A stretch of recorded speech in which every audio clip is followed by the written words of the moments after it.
Aysel, git başımdan, ben sana göre değilim. Ölümüm birden olacak seziyorum.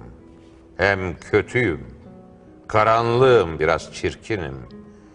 Aysel, git başımdan, istemiyorum.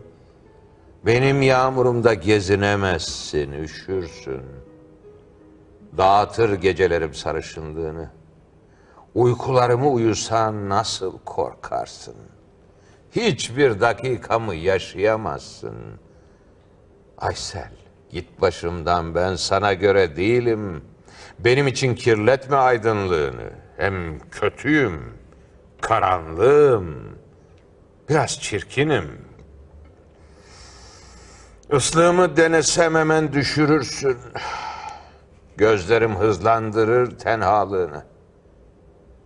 Yanlış şehirlere götürür trenlerim. Ya ölmek ustalığını kazanırsın, ya korku biriktirmek yetisini. Acılarım iyice bol gelir sana. Sevincim bir türlü tutmaz sevincini. Aysel, git başımdan, ben sana göre değilim. Ümitsizliğimi olsun anlasana. Hem kötüyüm, karanlığım, biraz çirkinim. Sevindiğim anda sen üzülürsün. Sonbahar uğultusu duymamışsın ki.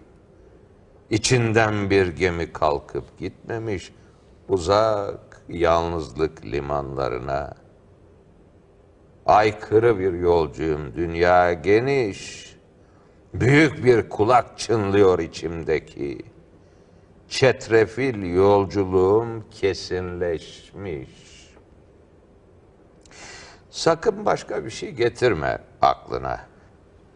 Aysel, git başımdan. Ben sana göre değilim. Ölümüm birden olacak seziyorum. Hem kötüyüm, karanlığım, biraz çirkinim. Aysel, git başımdan. Seni seviyorum.